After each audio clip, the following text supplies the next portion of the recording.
আপনারা কি জানেন 15ই মার্চ এমন একটি দিন যেদিন ভারতের স্বাধীনতার পথে এক গুরুত্বপূর্ণ ঘোষণা করা হয়েছিল?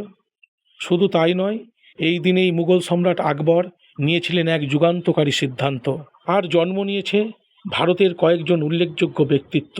চলুন জেনে নেওয়া যাক ইতিহাসের পাতায় 15ই মার্চের কিছু গুরুত্বপূর্ণ ঘটনা। 1946 সালের 15ই মার্চ ব্রিটিশ প্রধানমন্ত্রী ক্লিমেন্ট অ্যাটলি ব্রিটিশ পার্লামেন্টের হাউস অব কমন্সে এক গুরুত্বপূর্ণ ভাষণ দেন। সেখানে তিনি স্পষ্টভাবে বলেন যে ভারত স্বাধীনতার অধিকারী এবং ব্রিটিশ শাসনের অবসান হওয়া উচিত। এই ঘোষণার পরবর্তীতে ভারতের স্বাধীনতার পথকে আরও দৃঢ় করে তোলে। এর বহু বছর আগে 1564 সালে মুঘল সম্রাট আকবর একটি বড় সামাজিক সিদ্ধান্ত নেন। তিনি অমুসলিমদের উপর আরোপিত জিজিয়া কর বাতিল করেন, যা সেই সময়ের ধর্মীয় সহনশীলতা ও সমতার এক গুরুত্বপূর্ণ উদাহরণ হয়ে ওঠে।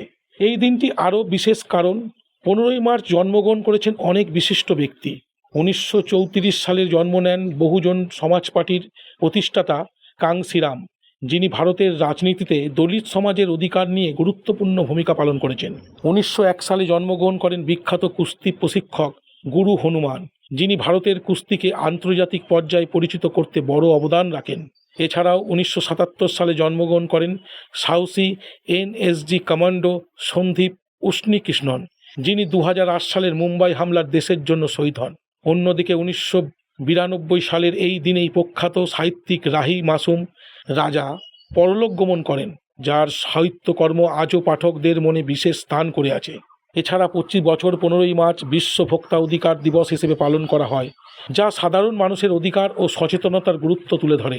ইতিহাসের প্রতিটি দিনই আমাদের কাছে কোনো না কোনো স্মৃতি ও শিক্ষা রেখে যায়। 15ই মার্চও তার ব্যতিক্রম নয়। এই দিনের ঘটনাগুলো আমাদের মনে করিয়ে দেয় স্বাধীনতার সংগ্রাম, ন্যায় বিচার এবং মানুষের অধিকার রক্ষার গুরুত্ব। ভালো লাগলে লাইক, কমেন্ট ও শেয়ার করুন। এমন অজানা ইতিহাস জানতে পেজটি ফলো করুন এবং চ্যানেলটি সাবস্ক্রাইব করুন। নমস্কার।